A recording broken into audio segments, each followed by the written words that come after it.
때는 2007년 가을. 일자리를 찾다 구인 광고에서 우연하게 본 농장. 월 급여는 많았지만 산 중턱에 있는 농장에서 생활하며 소들을 관리하는 일이었습니다. 집과도 멀리 떨어진 곳이라 처음에는 망설였지만 그해 되는 일도 없고 잠시 자연 속에서 마음의 안정을 되찾고자 일을 시작하기로 하였습니다. 깊은 산 중 밤이 되면 주변의 불빛 한 점 없는 그곳엔 먼저 와 일하고 있던 두 사람이 있었습니다. 한 분은 농장 안에서 거주하진 않지만 사료와 우유를 실어 나르는 저보다 3살 많은 형, 그리고 저와 같이 지내며 농장을 관리하게 될 50대 후반의 아저씨 한 분이 계셨습니다. 형은 착하고 재미있는 사람이었고 아저씨 또한 인자하고 좋은 분이셨습니다. 하지만 농장은 까마귀가 상당히 많았고 전체적으로 스산한 분위기에 이상하게도 소와 개들이 겁에 질린 듯한 모습. 처음엔 괴리감도 있었지만 몇 주 지나서는 그런 것도 다 잊고 마음의 안정을 찾으며 모든 게 만족스럽기만 했습니다. 그러다 어느 날 소들에게 사료를 먹이고 방으로 돌아와 씻고 TV를 좀 보다 자야지 하는데 아저씨께서 술이나 한잔 하자고 하셨습니다. 술도 별로 안 좋아하신다던데 웬일로? 저야 마다할 이유 없이 냉장고에서 맥주와 소주를 가지고 대청마루에서 아저씨와 함께 술을 마셨습니다.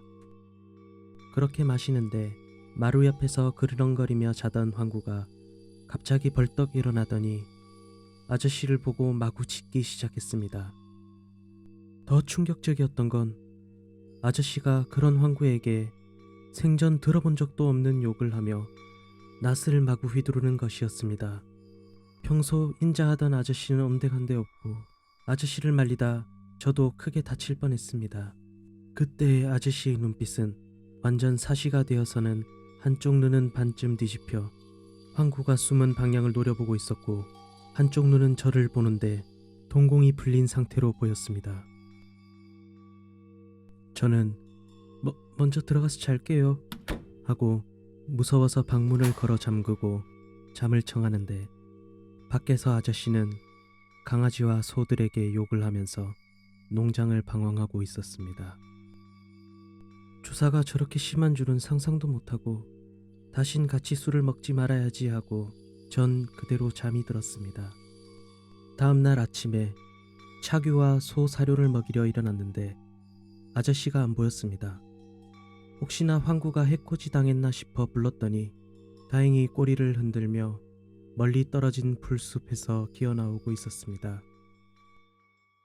그런데 아저씨는 찾아봐도 온데간데도 없고 농장 주인 할아버지께 전화를 해야 되나 고민하던 중 일단 아저씨한테 전화해보니 전화가 안 터지는 곳에 있는 걸로 보아 산 중턱에 내려갔구나 생각했습니다.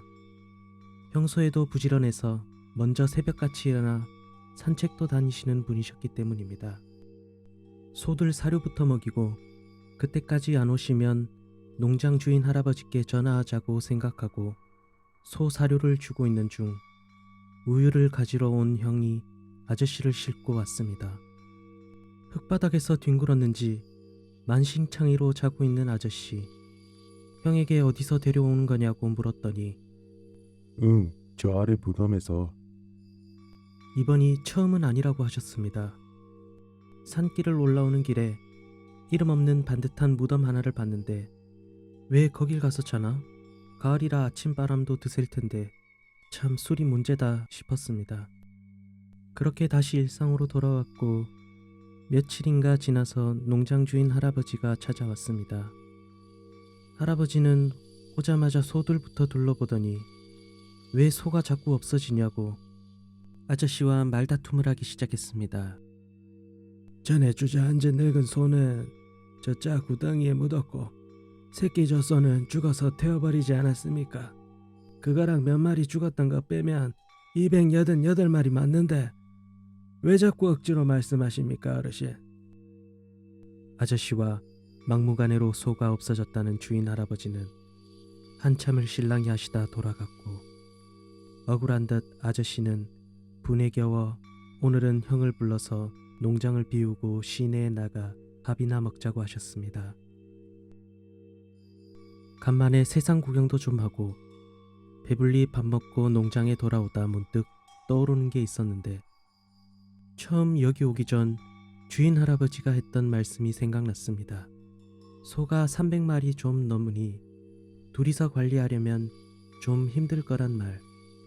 그래서 아저씨께 원래 소가 300마리 넘지 않았어요? 그러고 보니 3구역에 있던 마른 소들도 몇 마리 없어진 것 같기도 한데 라고 했더니, 너는 온 지도 얼마 안 된 놈이 아무것도 모르면서 참견하지 마라. 이질적인 말투로 말하는 아저씨를 보고서는 그때부터였을 겁니다. 뭔가 이상한 낌새를 느끼게 된 것이.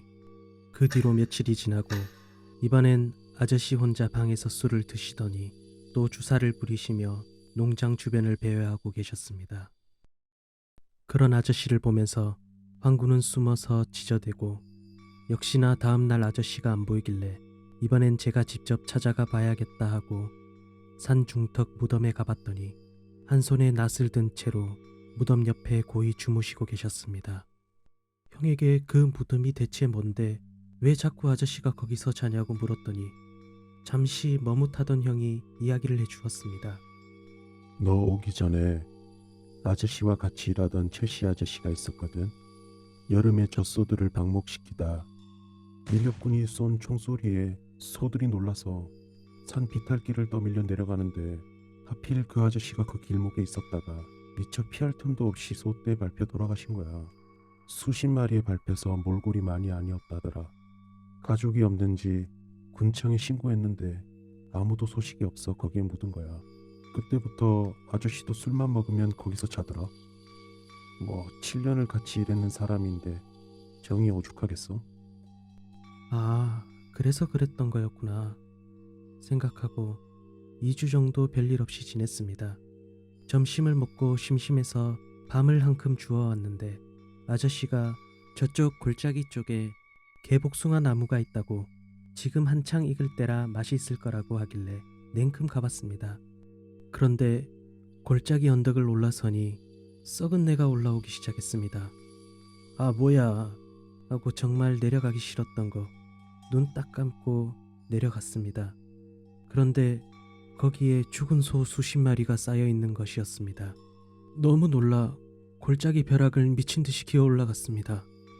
돌아가서는 아저씨에게는 개복숭아는 다 떨어지고 없다고 하고 그 죽은 소들은 뭐냐고 물으려 했더니 뭔가 이상한 느낌이 들어서 돌려 물어봤습니다. 전에 죽었던 소들은 어디다 묻었어요? 라고 물으니 아저씨께서 왜 전에 2마리 같이 묻었잖아. 다른 죽은 소들은 농장 주변 곳곳에 묻었지. 라고 태연하게 말하는데, 그럼 그 소 사체들은 대체 뭐지? 전에 소 전염병이 걸린 적 있냐고 물었더니 그런 것도 아니라고 하시고, 그 전에도 좀 이상한 일이 있었는데 같이 묻었던 반쯤 썩은 소가 반나절 만에 완전히 파헤쳐져서 한참 떨어진 곳에 있던 것도, 그리고 제가 자는 방 벽에 여기저기 지저분한 낙서에 낙서 중에는 사방에서 음기가 솟구치니 내 정신이 미묘해지어다. 너희는 무슨 죄로 이곳에 태어나 살고 죽는 것이냐? 이런 낙서들이 문득 떠오르니 소름이 돋았습니다.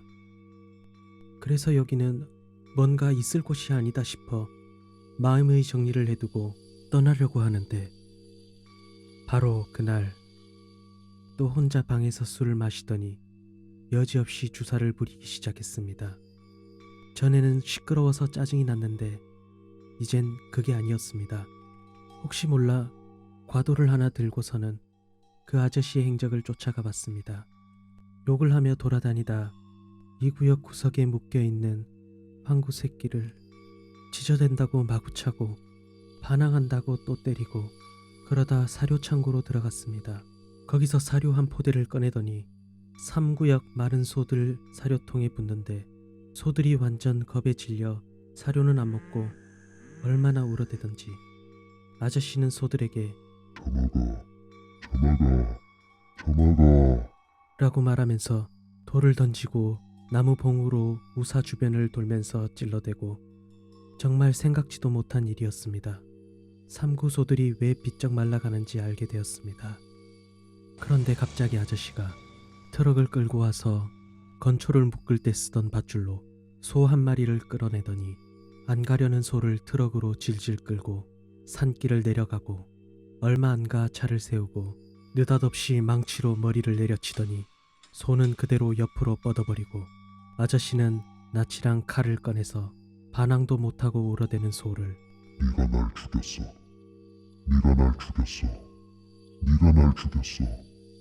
라고 하면서 마구 찌르고 옆에 있던 돌로 찧어댔습니다. 소는 잠잠해지고 한참을 그러다가 트럭으로 또 질질 끌고 가더니 전에 제가 봤던 죽은 소들이 있던 골짜기에 끌어다 버리시는 거였습니다. 저는 처음부터 끝까지 다 보고 말았습니다. 그러던 아저씨가 돌아와서는 다른 칸에 있던 소를 3구역에 채워놓고 차교실로 가서 태연히 샤워를 하고 전 그 틈에 방으로 돌아왔습니다.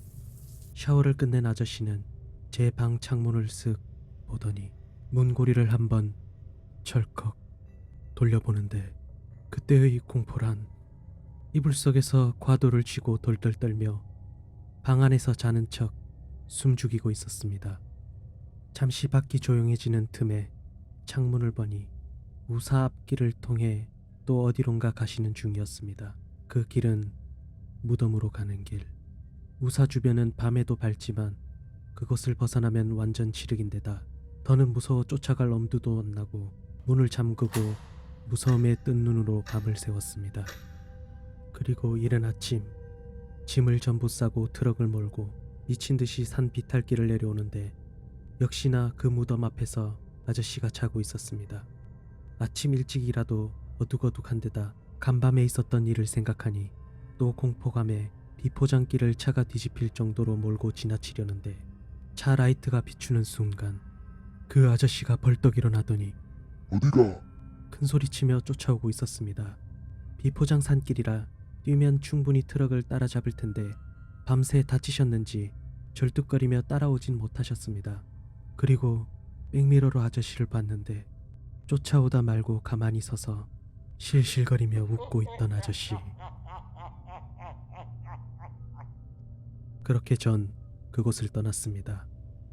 그날 이후 농장 주인 할아버지께서는 일을 더 해달라고 하셨지만 집안 일을 핑계로 그만두고 형에게만 이야기를 했는데 처음에는 말 같지도 않은 소리를 하냐고 하길래 직접 가 보라고 이야기했고 형은 소 사체를 쌓아둔 곳을 확인하고 형도 그 아저씨가 귀신이 시인 것이라고 기겁하고는 바로 일을 그만두었다고 합니다. 도대체 그 농장 아저씨는 왜 네가 날 죽였어 라며 절규하던 아저씨 정말 귀신의 시익이라도 한 걸까?